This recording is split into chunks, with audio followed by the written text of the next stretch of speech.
안녕하세요. 김선환입니다. 이번 강의는 SI 기초편 총구장 중 마지막 장으로 디커플링에 대해서 알아보겠습니다. 여기서 디커플링은 파워 노이즈 디커플링을 말합니다. 디커플링이라는 말과 바이패스라는 말을 같은 의미로 많이 사용하는데 엄밀하게 따지면 둘은 다른 개념입니다.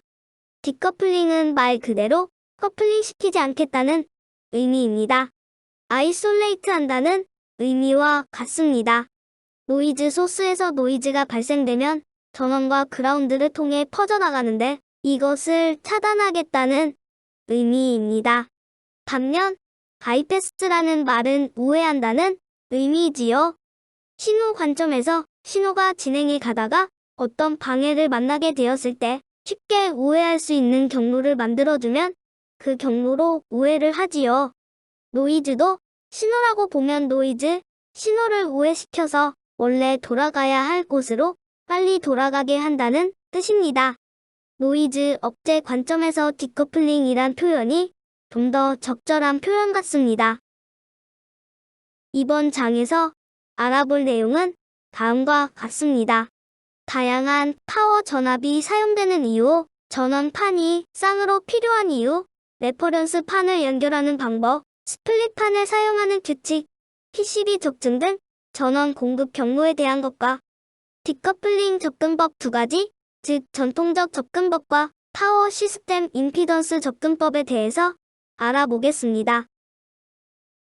전원을 공급하는 파워판을 다루는 방법으로 다중 파워판을 어떻게 다루어야 하는지, 그리고 파워판을 분리하고 쪼개는 방법에 대해서 알아볼 것입니다. 파워 노이즈 차단을 위한 디커플링 방법 중 전통적 접근법은 바이패스 커패시터를 작은 저장 배터리로 보는 견해입니다. 반면 파워 시스템 임피던스 접근법은 관련된 모든 주파수에 대해서 파워 디스트러뷰션 시스템 임피던스를 어떤 목표가 아래로 하는데 초점을 맞춥니다. 제일 좋은 디커플링 접근 방법은 이 두 방법을 조합해서 사용하는 것입니다. 기본적으로 파워 시스템 임피던스 접근법을 사용하고 모든 핀의 각 디바이스의 요구사항을 만족할 수 있는 디커플링을 구현하는 것입니다. 보드 또는 시스템 상의 다른 전압들이 존재하는 이유는 다양합니다. 첫 번째 이유는 IC 제조에 사용되는 반도체 테크놀로지의 변화입니다. 반도체 기술이 발전하면서 소자의 크기가 작아지고 코어 및 스위칭 전압이 낮아집니다. 따라서 사용되는 전압이 감소하면서 자연스럽게 파워와 전류가 감소하게 됩니다. 파워 감소는 전압 감소의 제곱근에 비례합니다. 전력 감소는 배터리 동작 회로, 크고 복잡한 회로의 일관리에 중요한 요소입니다. 다양한 전압이 존재하는 두 번째 이유는 상승시간 RT 때문입니다. RT가 동작 전압을 낮추는 요인으로 작용합니다. 스위칭이 5V/1호 노초의 기술에서 2.5V를 사용하면 RT가 절반으로 줄어듭니다. 다양한 전압이 존재하는 세 번째 이유는 다른 회로 기능은 다른 특별 전압을 요구하기 때문입니다. 전송 스테이지, 레이저 프린터, 오디오 스피커 등은 높은 전압을 요구합니다. 다른 회로와 같은 회로의 다른 스테이지에 대해서 다중 레귤레이션 서플라이를 사용해야 합니다. 그 이유는 노이즈 아이솔레이션 때문입니다. 한 회로에서 생성된 노이즈가 다른 회로와 상호작용하는 것을 막으려면 단일 레귤레이션 전원 공급 장치가 아닌 다중 레귤레이션 전원 공급 장치를 사용해야 합니다. 일반적으로 그라운드인 레퍼런스를 판으로 사용해야 하는 이유는 다음과 같습니다. 1. 임피던스 제어를 쉽게 하기 위함입니다. 판 사용 없이 트레이스의 임피던스를 제어하기는 매우 어렵습니다. 2. 루프 면적을 최소화해서 EMI를 줄이기 위함입니다. 3. 크로스톡을 최소화하기 위함입니다. 크로스톡은 레퍼런스와 판 사이 거리의 제곱근에 반비례합니다. 판으로 구현되어야 이 거리가 최소화됩니다. 레퍼런스와 파워가 플레인 쌍으로 필요한 이유는 다음과 같습니다. 1. 디커플링을 위해서입니다. 두 판으로 형성되는 커패시턴스는 고주파 노이즈 제거에 매우 중요하며 유용합니다. 바이패스 커패시터의 마운팅 인덕턴스가 문제가 되기 시작하는 주파수 이상의 주파수 노이즈에 대응할 수 있는 수단입니다. 이 판쌍으로 형성된 플라나 커패시턴스는 EMI 방사 억제에 매우 효과적입니다. 이런 이유로 레퍼런스와 파워가 플레인 쌍으로 필요합니다. 모든 레귤레이트된 파워의 레퍼런스판은 싱글 포인트로 연결되어야 합니다. 그렇지 않을 경우 판의 분리가 무력화되어 트레이스 아래로 리턴 전류가 흐르지 않고 양쪽 판으로 흐르는 경우가 발생할 수 있습니다. 또한 노이즈, 신호가 양 레퍼런스를 서큘레이트 할 수도 있습니다. 이런 것을 그라운드 루프라 부릅니다. 이런 문제는 원인을 찾기가 쉽지 않습니다. 싱글 포인트 연결이라는 것은 스타 구조로 점퍼나 헤라이트 비드로 연결하는 것을 말합니다. 연결점이 하나만 있으면 그라운드 루프 문제가 일어나지 않습니다. 회로 노이즈가 큰 문제가 되지 않을 경우 서플라이는 공통 그라운드를 레퍼런스 할 수 있습니다. 노이즈가 문제가 되는 경우라면 레귤레이트 된 전압은 개별판과 레퍼런스를 사용하는 것이 좋습니다. 개별판 사용이 어렵다면 판을 스플릿해서 사용할 수 있습니다. 이때 따라야 하는 규칙은 다음과 같습니다. 관련 없는 판은 오버랩 시키지 않습니다. 회로 구현에서 서로 관련이 없는 전원판은 오버랩 시키지 마십시오. 전압 크기 차이가 많이 날수록 더 조심해야 됩니다. 하나의 포인트에서 레퍼런스 판을 연결하세요. 그리고 신호 트레이스가 스플릿 혹은 관련 없는 판을 가로지르지 않게 해야 합니다. 사실 PCB 디자인의 시작은 적층 구성부터라고 해도 과언이 아니고 첫 단추이므로 매우 중요한 단계입니다. 여기서 잘못되면 이후 줄줄이 문제가 됩니다. 고속 보드 적층에 요구되는 두 가지 규칙은 첫째, 모든 고속 트레이스는 반드시 연속된 판을 레퍼런스 해야 한다는 것입니다. 이는 루프 면적을 최소화하고 임피던스를 균일하게 유지하며 크로스톡을 최소화하기 위함입니다. 둘째, 모든 전원 공급은 파워와 그라운드 커패시티브 판쌍으로 되어야 합니다. 이는 커패시티브 커플링 회로에 도움을 주고 EMI를 최소화시켜줍니다. 보시는 그림은 6층과 8층 보드에서 몇 가지 적층 구조 예를 보여줍니다. 판을 2개만 사용한 경우도 있고 4개를 사용한 경우도 있습니다. 다른 관점에서 파워와 그라운드 판을 인접 레이어 쌍으로 구성한 경우도 있고 멀리 띄워놓은 경우도 있습니다. 6층 구조에서 4개의 트레이스 레이어를 사용할 경우 효과적인 고속 디자인, 레이아웃을 만족할 수 없습니다. 만약 6층 보드에서 4개의 트레이스 레이어가 고속 디자인에서 사용된다면 어떤 타협이 필요하다는 것을 이해할 필요가 있습니다. 즉, 레퍼런스와 가까운 트레이스는 고속 신호에 할당하고 가장 먼 거리에 있는 트레이스는 가장 낮은 주파수에 대응하는 신호에 할당해야 합니다. 전원에서 발생된 노이즈가 퍼져나가지 못하도록 하는 것을 디커플링이라고 하는데 먼저 전통적인 디커플링 방법에 대해서 알아보겠습니다. 보시는 왼쪽 그림은 하나의 인버팅 게이트 회로입니다. 게이트에 로우가 입력되면 트랜지스터 Q1이 켜지고 Q2의 베이스가 당겨집니다. 그 결과로 Q4의 베이스가 당겨지고 Q3가 켜져서 게이트가 하이를 출력하게 됩니다. 로우는 반대로 작동하게 될 것입니다. 오른쪽 그림은 2개의 로직 게이트를 보여줍니다. 하나의 출력이 다른 하나의 입력이 되면서 서로 연결이 되어 있습니다. 첫 번째 게이트의 입력이 로우이면 그 출력은 하이가 되고 두 번째 게이트의 입력이 하이가 되면 출력은 로우가 됩니다. 즉, 인버팅 게이트 2개가 직렬 연결되어 버퍼 역할을 합니다. 이때 만약 첫 번째 게이트 출력의 로직 제로 값이 두 번째 게이트가 결정할 수 없는 레벨로 충분히 높은 전압 레벨을 갖는다면 시스템은 폐해될 수 있습니다. 때로는 이런 일이 발생하지 않도록 충분한 탈러런스 범위를 갖도록 디자인됩니다. 그러나 이런 일이 발생하게 하는 외부 요인이 있을 수 있습니다. 여기서 파워 또는 그라운드와 디바이스 사이에 약간의 인덕턴스가 존재합니다.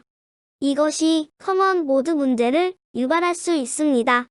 이런 인덕턴스는 판, 헤드, 기아, 그리고 헤드 스케이프 등에 의해 만들어질 수 있습니다. 전류는 항상 폐회로를 흐릅니다.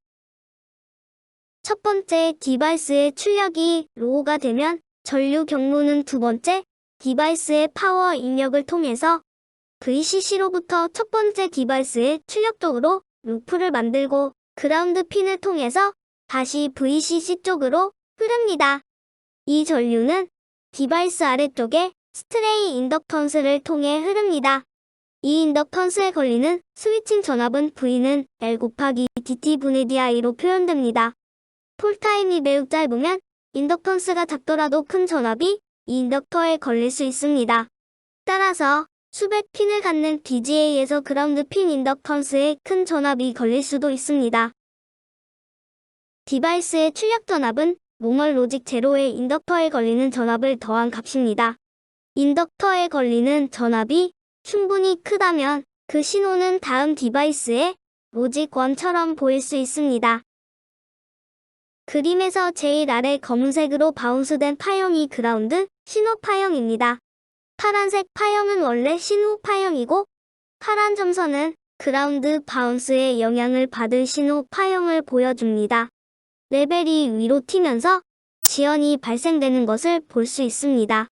이 파형 그림은 단일 네트에 관한 그림입니다.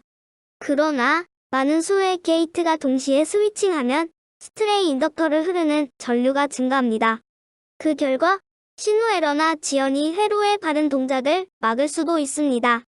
그라운드 바운스 효과에 대한 두 가지 해석은 첫째, 스위치 후 시점에서 신호는 그라운드 바운스 양만큼 높아집니다. 둘째, 유효 신호 전파 시간이 느려집니다. 그라운드 바운스를 막으려면 어떻게 할까요? 전통적인 방법에서는 스트레이 인덕턴스 사이에서 그리고 디바이스 사이에서 연결되는 커패시터를 배치합니다. 이런 접근 방법은 짧은 시간에 전류가 소모될 때 필요한 전압을 파워 서플라이가 아니라 근처 커패시터에 저장해두고 사용한다는 개념에서 출발합니다.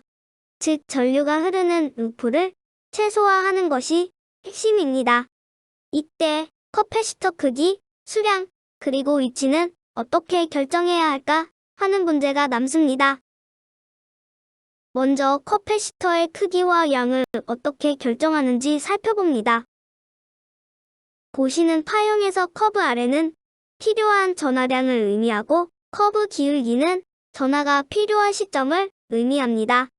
첫 번째 커브는 기울기가 가파르지만 커브 면적은 작습니다. 커브는 게이트의 완전한 로직 전이에 필요한 전하량을 나타냅니다.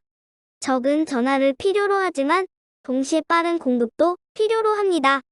가장 먼 커브는 기울기가 느리지만 커브 면적은 제일 큽니다. 회로의 배경 동작 또는 전반적인 동작에 필요한 전하량을 나타내며 파워 서플라이가 이 전하를 공급합니다. 파워 서플라이는 매우 많은 양의 전하를 공급할 수 있습니다. 파워 서플라이 시스템은 일반적으로 매우 큰 양의 인덕턴스를 가지고 있어서 반응이 느립니다. 따라서 느리게 전원을 공급하며 전하를 필요로 하는 곳으로부터 먼 곳에 위치할 수 있습니다. 디바이스의 스위치 시간이 1나노초이고 전하가 6인치 퍼나노초로 전파될 수 있다면 스위칭하는 동안 필요한 모든 전하는 디바이스로부터 6인치 안에 있어야 합니다. 그중 반은 0.5나노초, 즉 3인치 안에 있어야 하고 4분의 1은 1.5인치 안에 있어야 합니다. 이런 식으로 빠른 응답이 필요한 전화일수록 디바이스에 가까이 있어야 합니다. 이것을 6인치 룰이라고 합니다. 보시는 그림은 앞 페이지에서 본 그림입니다. 파워 서플라이 시스템 커브 다음의 커브는 큰 바이패스 커패시터가 담당을 합니다. 이 커브는 인덕턴스가 파워 시스템보다 작으면서도 어느 정도는 큰 전하량을 공급할 수 있어야 합니다. 그러나 빠르게 대응하기엔 아직도 인덕턴스가 큽니다. 그 다음 빠른 커브는 일반적으로 작은 커패시터가 담당을 합니다. 작은 커패시터는 작은 인덕턴스를 갖습니다. 그래서 빠르게 반응할 수 있습니다. 그러나 작은 양의 전하만 저장할 수 있습니다. 플라나 커패시터를 PCB에서 디자인으로 구현한다면 매우 빠른 전하를 공급할 수 있습니다. 그러나 그 양은 제한적일 수 있습니다. 따라서 이 커패시터는 우연히가 아니라 반드시 디자인된 것이어야 합니다. 이 커패시터에서 전하는 국부적인 것이 아니라 판 전체에 분포합니다. 판의 전하는 동일한 6인치 룰이 적용됩니다. 그림에서 보이는 이 모든 전하 소스가 합쳐져서 필요한 전류 공급 사항을 만족시킬 수 있습니다. 즉, 노이즈 발생을 억제할 수 있습니다. 바이패스 커패시터는 디바이스 스위칭과 관련한 전류 경로에서 인덕턴스 최소화를 위해 사용됩니다. 따라서 커패시터는 가능한 한 스위칭이 요구되는 곳에 최대한 가까이 배치해야 합니다. 작고 빠른 것은 더 가까이 배치합니다. 커패시터를 파워핀과 그라운드 핀 중 어디에 더 가까이 붙여야 할까요? 이것에 관해서는 아직 결론 없이 논쟁 중입니다. 디커플링 커패시터의 목적은 로직 1과 제로를 안정화하는 것입니다. 이를 위해 레퍼런스를 안정화하는 것이므로 커패시터를 레퍼런스 전압에 가깝게 배치합니다. TTL이나 ECL의 경우 그라운드 핀만 레퍼런스이므로 그라운드 핀 근처에 배치하고 시무스의 경우 파워와 그라운드 핀 모두 레퍼런스가 될 수 있기 때문에 중간에 배치하면 될 것 같습니다. 커패시터를 판에 연결하는 것이 좋을까요? 아니면 디바이스 핀과 바로 연결 후 판에 연결하는 것이 좋을까요? 결론은 없습니다. 디자인하기 편한 방법을 선택하면 될 것 같습니다. 전통적인 디커플링 방법에 대해서 요약하면 다음과 같습니다. 2개 이상의 커패시터를 사용합니다. 하나는 벌크용이고 하나는 스피드용입니다. 낮은 인덕턴스를 갖는 커패시터를 선택해야 합니다. 인덕턴스가 높으면 효과가 낮아집니다. 낮은 인덕턴스를 갖는 패드와 기아로 디자인해야 합니다. ESL이 작은 제품을 선택하고도 마운팅 인덕턴스가 커지면 효과가 낮아집니다. 빠른 응답을 위해서 플라나 커패시터 디자인을 고려합니다. 빠른 커패시터를 레퍼런스 전압에 최대한 가깝게 배치합니다. 대부분의 반도체 공급자들은 어플리케이션 노트를 통해 이러한 접근에 다양한 변형을 제공합니다. 파워 임피던스 접근법에 기반한 디커플링 전략을 제공하는 곳은 없습니다. 왜냐하면 그들은 그들 특정 디바이스에 대한 성능에만 관심이 있기 때문입니다. 지금까지 전통적인 디커플링 방법을 살펴보았고, 지금부터 파워 시스템 임피던스 접근법에 대해서 알아보겠습니다. 최근 10년, 20년 전부터 파워 시스템 관점에서 바라보는 디커플링에 대한 이슈가 증가하고 있습니다. 전통적 접근법에선 개별 IC 부품에 초점을 맞추어 디커플링 합니다. 이 경우 시스템 전반에서 최적화는 부족하게 됩니다. 시스템의 모든 관련 주파수에서 파워 공급망의 낮은 임피던스 관리가 더 효과적입니다. 이상적인 경우 보드에 바이패스 커패시터를 배치하면 보시는 그림과 같이 파워 공급망의 임피던스는 DC에서 무한대로 높고 다른 모든 주파수에서는 낮은 값을 갖습니다. 시스템에 초점을 맞추면 개별 IC에 대한 필요는 기본적으로 충족되게 됩니다. 시스템 관점에서 디커플링 목표는 DC에서 임피던스가 무한대이고 다른 모든 주파수에서 0 또는 아주 작은 임피던스 특성을 갖는 바이패스 디커플링 전략을 개발하는 것입니다. 먼저 커패시터의 주파수 응답 특성을 살펴봅니다. 이상적 10나노페럿 커패시터의 임피던스는 다음 식과 같습니다. 이상적 커패시터의 임피던스는 주파수가 증가함에 따라서 감소합니다. 그러나 실제 커패시터는 ESL이라고 하는 인덕턴스 성분을 갖습니다. 이상적 커패시터의 주파수 특성은 점성과 같습니다. 주파수가 증가하면 임피던스가 감소합니다. 그러나 실제 커패시터는 실선처럼 주파수가 증가하면 인덕터의 영향으로 어느 시점에 임피던스가 샤프하게 감소하다가 주파수가 더 커지면 급격히 임피던스가 증가합니다. 실제 커패시터는 약간의 인덕턴스를 갖고 있습니다. 여기에 SMT는 추가로 5에서 10나노미의 인덕턴스를 추가할 수 있습니다. 즉, 커패시터 자신이 고유하게 가진 것과 마운팅과 관련된 것이 더해져서 최종 인덕턴스 성분을 결정하게 됩니다. 커패시터의 임피던스는 주파수의 함수이며 커패시턴스와 인덕턴스를 모두 갖고 있기 때문에 다음 식과 같습니다. 이 식의 파형은 전 페이지에서 본 것과 같습니다. 이 식에 따르면 임피던스가 0이 되는 주파수는 다음과 같고 이것을 공진 주파수라고 합니다.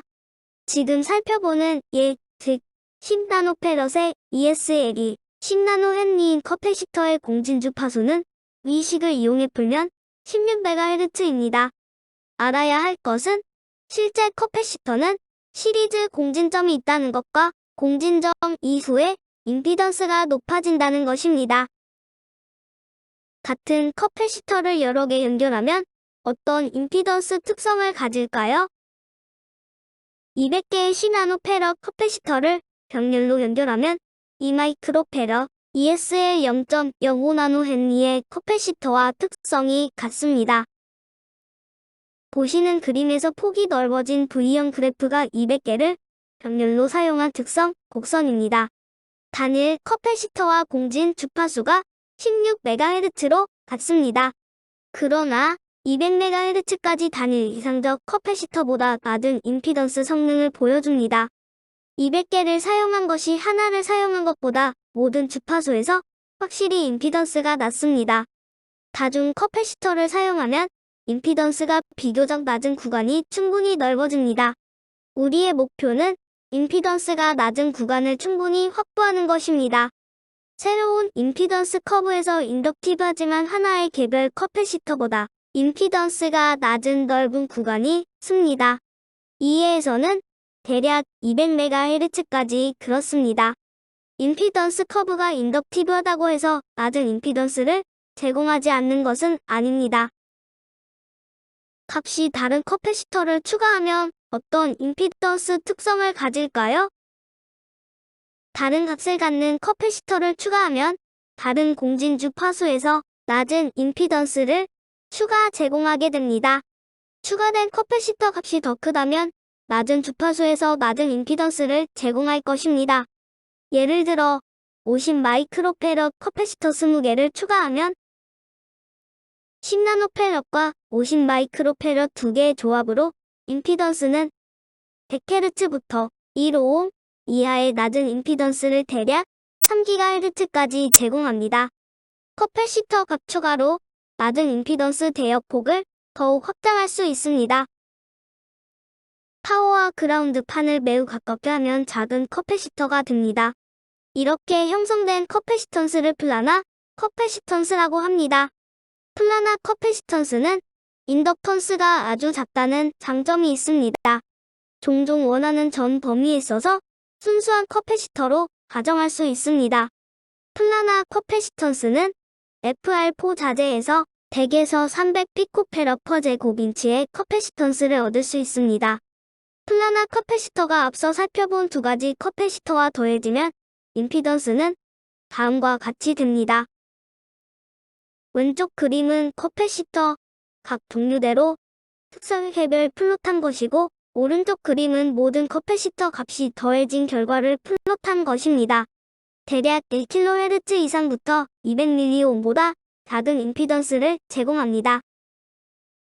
커패시턴스에 의해 임피던스 곡선이 내려가는 곳과 인덕턴스에 의해 올라가는 곳이 만나는 점에서 병렬 LCE 공진이 일어납니다. 그러면 임피던스는 무한대가 됩니다. 그러나 임피던스가 실제로 무한대가 되지는 않고 일정한 값을 가집니다. 파워와 그라운드 사이에 V커브로 표현되는 임피던스를 통해서 편트되게 됩니다. 관심이 있는 대부분의 주파수에서 임피던스는 200mΩ 이하를 유지합니다. 커브의 피크 주변 주파수에서 발생한 노이즈는 션트가 되지 않아 감세 없이 보드를 퍼져나가며 방황합니다. 이런 노이즈 성분이 EMI를 유발할 수 있습니다.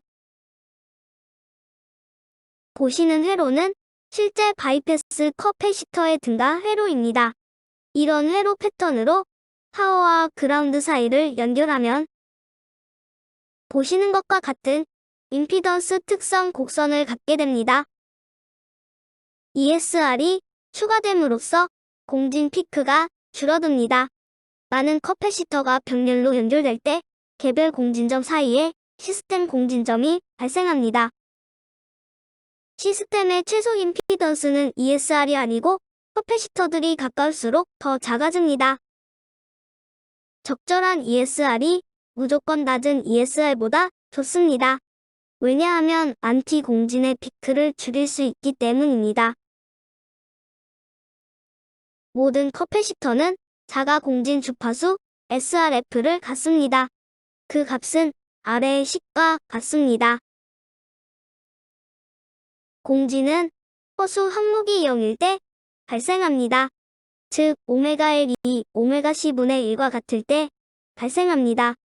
이것을 풀면 공진 주파수 오메가는 LC제곱근분의 1입니다. 공진 커패시터를 통한 임피던스는 R입니다. 그런데 커패시터가 하나가 아니고 N개이면 C는 NC가 되고 L은 N분의 L이 되고 R은 N분의 R이 됩니다. 따라서 공진 주파수는 아래와 같이 됩니다. 공진 주파수는 단일 커패시터와 동일합니다. 그러나 C는 증가하고 L과 ESR은 줄어듭니다. 따라서 곡선이 더 넓어지게 됩니다. 그러나 다중 커패시터를 사용할 때 커패시터는 일반적으로 정확히 동일한 값을 가지지는 않습니다. 값이 다른 커패시터가 병렬로 연결되면 회로 구성은 다음과 같게 됩니다. R1과 R2가 R과 같다고 가정하겠습니다. C1이 C2보다 크면 일반적으로 L1도 L2보다 큽니다. 따라서 커패시터 1의 공진주파수 FR1 이 커패시터 2의 공진주파수 FR2보다 작습니다. 커패시터 1의 리액턴스 X1과 임피던스 Z1 그리고 커패시터 2의 리액턴스 X2와 임피던스 Z2는 다음과 같습니다. 병렬 커패시터의 임피던스 Z는 다음과 같습니다. 이 식에서 임피던스의 실수분은 다음과 같고 허수는 다음과 같고 임피던스 절대값은 다음과 같고 위상 시프트는 다음과 같습니다. 이 그래프는 임피던스 절대값을 표현한 것입니다. 공진은 허수부가 0일 때, 즉 위상각이 0일 때 발생합니다. 따라서 임피던스는 실수부만 남습니다. 허수부가 0이라는 것은 X1과 마이너스 X2가 같음을 의미합니다.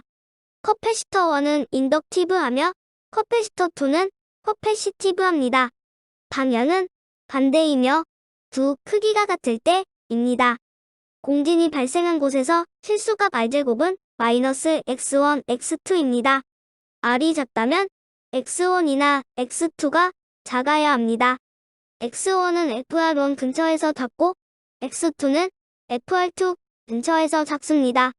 R제곱이 양수이므로 X1과 X2는 반대의 부호입니다. 따라서 시스템 공진 포인트는 FR1과 FR2 사이에 존재해야 합니다. 그렇지 않으면 R은 0이어야 합니다. ESR이 0이 아니면 시스템 공진 주파수는 커패시터 셀프 공진 주파수일 필요는 없습니다. FR1에서 임피던스를 살펴보겠습니다. 이 식은 앞에서 본 식입니다. C1의 셀프 공진 주파수에서 X1은 0입니다. 이때 위상은 다음과 같고 X1이 0이면 X는 음수가 되어야 하므로 위상 세타는 0보다 작아야 합니다. R이 0일 때만 세타는 0이 되고 임피던스 절대값은 다음과 같습니다. X1이 0이면 임피던스 크기는 어떤 양수 R보다 작습니다. 만약 R이 X2보다 훨씬 작으면 임피던스는 R이 됩니다. 그러나 R이 X2보다 훨씬 크면 임피던스는 2분의 R이 됩니다. 즉, FR1에서 임피던스 최소값은 두 개의 커패시터가 병렬로 연결되었을 때 ESR보다 작습니다. 이 계산은 X2가 0인 FR2 주파수에서도 유효합니다. 안티공진에서 임피던스를 살펴보겠습니다. X1과 -X2가 같으면 임피던스의 허수분은 0이 됩니다. 그러면 임피던스는 다음과 같이 됩니다. R이 작으면 Z는 R에 반비례합니다. 만약 R이 X보다 훨씬 작으면 임피던스는 매우 커집니다. 이것은 파워 임피던스 억제 측면에서 우려되는 부분입니다. 만약 R이 X보다 훨씬 크면 임피던스는 대략 2분의 R이 됩니다. 이때 R은 0.1에서 0.01 정도가 적당할 것입니다. R이 X1 그리고 -X2와 같으면 플랫한 임피던스 곡선을 얻을 수 있습니다. ESR이 작아지면 플랫한 임피던스 곡선을 위해서 X1과 X2도 작아져야 합니다. 즉, FR1과 FR2가 가까워져야 합니다. 부드러운 반응을 얻기 위해 더 많은 커패시터가 필요하게 됩니다. 따라서 적당한 ESR을 사용해서 더 다루기 쉬운 부드러운 곡선을 유도합니다. 일반적인 분석에서 더 많은 커패시터가 사용될 수 있습니다. 이런 경우 전용 계산 도구를 사용해야만 합니다. 다양한 커패시터 값이 균스럽게 선택되어 SRF가 정의된 주파수 영역에서 고르게 퍼졌습니다. 여기서 모든 커패시터는 같은 ESR 값 0.015옴을 가지고 있습니다. 곡선을 보면 약 1MHz에서 1GHz까지 커버하고 있습니다. 커패시터 수량이 증가할수록 임피던스가 더 낮아집니다. ESR이 같을지라도 150개 커패시터를 사용한 피크 커브가 100개 커패시터를 사용한 피그 커브보다 낮습니다. 0.015옴보다 0.0015옴이 낮은 임피던스를 제공하지만 또한 더 높은 피크도 만들어집니다. 따라서 낮은 ESR이 꼭 좋은 것만은 아닙니다. 파워 시스템 임피던스 접근법은 파워 시스템 임피던스 반응 커브가 모든 주파수 대역에서 목표 임피던스에 맞도록 디자인하는 것입니다. 그러기 위해서 커패시터의 선택과 배치가 중요합니다. 커패시터를 선택할 때 다음 사항에 주의해야 합니다. 각과 SRF 관점에서 조심스럽게 선택해야 합니다. 대부분의 경우 의도적으로 디자인된 플라나 커패시턴스가 필요합니다. 작은 클러스터의 동일 값보다는 다양한 범위의 값과 SRF를 가지는 것이 좋습니다. 그리고 적당한 ESR이 낮은 ESR보다 좋습니다. 커패시터를 배치할 때는 필요한 시간의 전하가 다음하는 곳에 있어야 합니다. 6인치 룰을 기억하세요. 이제 이번 장을 끝내며 요약하겠습니다. 1. PCB 적층 구조는 시그널 인티그리티뿐만 아니라 파워 인티그리티에도 큰 영향을 줍니다. 2. 고속 디지털 보드에 대응하려면 파워와 그라운드, 한 쌍이 필요합니다. 3. 모든 레귤레이트된 타워의 레퍼런스판은 싱글 포인트로 연결되어야 합니다. 4. 부하에서 요구하는 전류의 가장들인 주파수 성분은 전원에서 대응하고 요구되는 주파수 성분에 따라 큰 커패시터와 작은 커패시터가 필요하며 가장 빠른 성분은 아마도 플라나 커패시터에서 대응할 것입니다. 5. 타워 인티그리티에 대처하는 방법은 소자 입장에서 필요한 전류에 대응하는 전통적 방법과 시스템 차원에서 허용 노이즈 마진으로 접근하는 시스템 임피던스 접근법이 있습니다. 6. 시스템 임피던스 접근법은 커패시터의 공진 주파수 대역을 이용하여 모든 주파수 대역에서 목표 임피던스에 맞도록 디자인하는 것입니다. 7. 커패시터는 부하가 요구하는 시간에 전자가 여전히 다응한 곳에 배치되어야 합니다.